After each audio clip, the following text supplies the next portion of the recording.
In this tutorial, I will show you how to create this procedural dirty metal material in Blender. If you'd like to help support me and this channel, then you can purchase this procedural material on my Gumroad store, and also my patrons on my Patreon page get access to the tutorial files. And to purchase more of my procedural materials, you can also check out my Blender procedural material packs. And after this tutorial, if you'd like to learn how to create more procedural materials, then you can check out my procedural material tutorial playlist. All the links are in the description. And then one other thing before we get started, I want to give a huge thanks to Blender Grid for sponsoring this video. Blender Grid is an easy to use render farm specifically designed for Blender. I've used the service and I highly recommend it. Upload your Blender file or a zip file with the blend file and textures. You can change the render settings on the website before rendering. Blender Grid will let you know the cost before you start the render. You can even choose when you want the render to finish if you're on a tight deadline. While it renders, you can check the rendered frames to make sure everything is rendering properly. Once it finishes, just download the files and compile the frames in a video editor. Use the link in the description to get $20 of render credit on your first render. So before we set up the material, I'm just going to show you how I have set up the Blender file. So I pressed Shift A and I went down here and added an icosphere,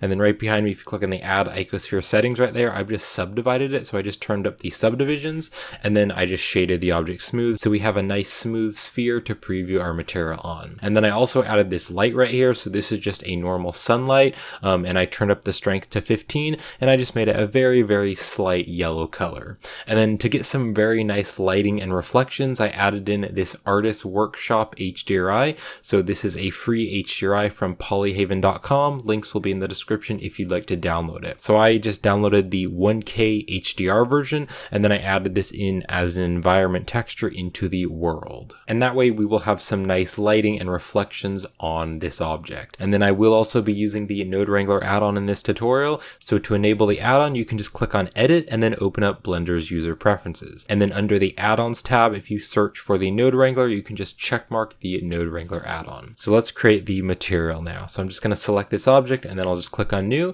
and I can just call this Procedural Dirty Metal.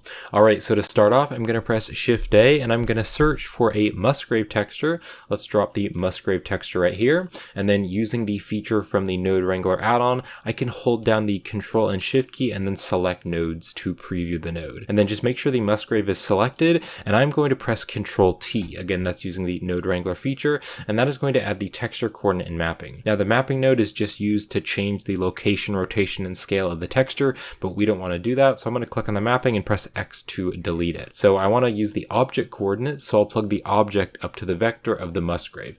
And using the object coordinates is going to place the texture more evenly on the objects. So I'm going to turn the scale up to an 8.5 so that you can see more of that Musgrave texture. And then I will turn the detail all the way up to the max, which is 15. So we now have little bits of detail in there on the edges. And then I can also turn the dimension down. And when I do that, you can now see that we have all that little grainy detail there on the texture.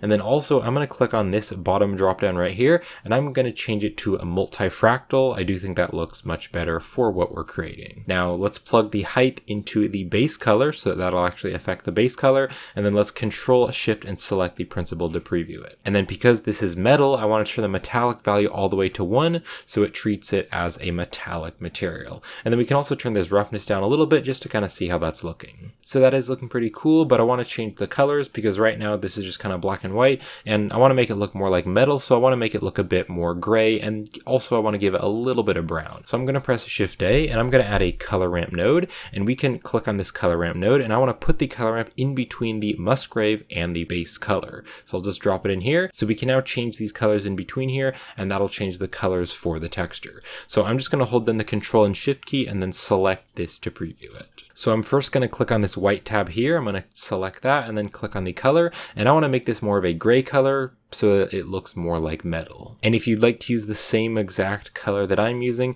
then you can go over to the hex value right here in the colors, and on the hex value you can type in 9 6 times. So that is the exact gray color that I'll be using. Now for this black one, I do want it to be pretty black, but I want to make it just a little bit brighter. So I'm going to click on the black tab and I'll just turn this up a little bit, and then I want to make it just slightly brown. I think that looks pretty nice for kind of a dirty metal. And again, if you'd like to use the same exact color that I'm using, using, then over here on the hex value, you can type in 403B39. So that is the exact color that I'll be using. So let's Control Shift and select the principled, and you can see that is looking pretty nice. Now I want to give some more detail to this, so I'm going to press Shift A and I'm going to search for a noise texture, and let's drop the noise texture right down here. And then I also want to use the object coordinates, so on the texture coordinate here, I'm going to plug the object up to the vector, and that way this noise texture will use the object coordinates as well. And then let's hold down the Control and Shift key and select the noise texture to preview it. Now on the scale here, I'm going to turn this to like a 9.5 so we can see a bit more of that, and then I will turn the detail all the way up to the max, which is 15. And then if you zoom in here, I want to give it a little bit more roughness, so I'm just going to turn the roughness up to like a 0.6, so now there's just a bit more roughness and a bit more detail there. I'm also going to use the box select by hitting B, and I'm going to drag a box around these nodes and just bring them out a little bit so we have a little bit more space. Alright, now I want to plug this noise texture into the roughness so that some parts of the metal are a little bit more shiny and then some parts are a little bit more rough. But I also want this Musgrave texture to affect the roughness a little bit as well. So I want to mix these two textures together, and then I'll plug that into the roughness. So to mix them together, I'm going to press Shift A, and I'm going to search for a Mix RGB, and let's drop the Mix RGB right here. And then I want to plug the noise texture factor into color 2, and then I want to plug the Musgrave texture, the height here, I want to plug that into color 1. And then let's Control Shift and click on the mix to preview it. Now I only want to add the dark values, so I'm going to click on this mix here, and I'm going to change it to dark, and that way we are just going to add the dark values, and then on the factor here, I'll turn this all the way up to 1. Now the noise texture is pretty gray, it's not very contrasty, and so I do want to make it more contrasty. So I'm going to press Shift A, and I'm going to search for a color ramp node. Let's click on this color ramp node, and I want to drop it in here between the noise texture and the mix, and that way we can change the colors and make it darker. So if I Control Shift and select the color ramp, I can preview that, and I just want to take the black tab and I want to drag it out. And you can see that as I drag it out, it's becoming more and more black. So I'm just going to drag the black tab over there, and now you can see that that is quite a bit more dark. So I can Control Shift and select the darken, and you can now see that there's some little dark areas on that noise texture. So let's now take the color and let's put that into the roughness right there. So the Mix RGB right here is set to darken. The color is going to go into the roughness so that it'll control where it's going to be more rough and where it's going to be more shiny. So I can now Control Shift and select the principled to preview that. Now you can see that this is very contrasty. Some parts are like really rough, but then other parts are really shiny. So I want to be able to control that a bit better so it's not so contrasty, because some parts are really rough and then some parts are really shiny. So to control that, I'm going to press Shift A, and I'm going to search for another color ramp, and let's drop this color ramp right in here. So we're going to put that color ramp in between the darken and the roughness.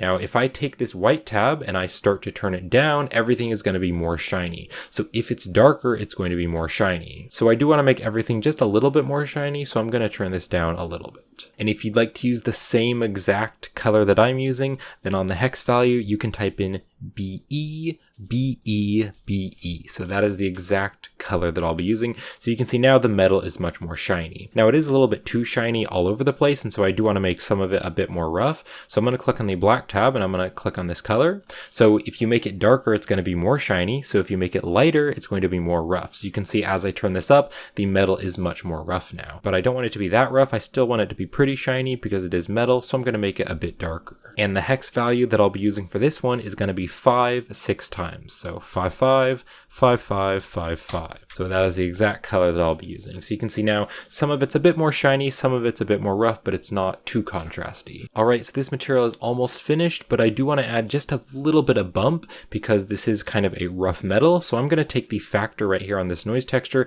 and I'm going to plug that into the normal, and that way it'll give it some bump. Now this is black and white data because it's a gray, it is a factor, and this is normal data. So we need to convert this data to normal data so that it can work with the principled. So to convert that, we're going to press Shift A, and I'm going to search for a bump node. We're just going to drop the bump node right in here. So that way the noise texture factor is going to go into the height. We actually want to plug this into the height instead, and that way it can actually use this data and convert it to normal data. Now you can see that it's way too strong. That is like super rough, and I do not want it to be that bumpy. So on the strength here, I'm just going to turn this to a 0.03. That way, if you zoom in here, you can see that the metal is very, very rough, kind of all over the surface, but it's not too crazy. And that is it. So that is the procedural dirty metal material. And here is the final render. So this is going to wrap it up for this tutorial. So I hope you enjoyed this tutorial and I hope it was helpful, and thank you so much for watching. And if you'd like to help support me and my YouTube channel, then you can purchase this procedural material on my Gumroad store,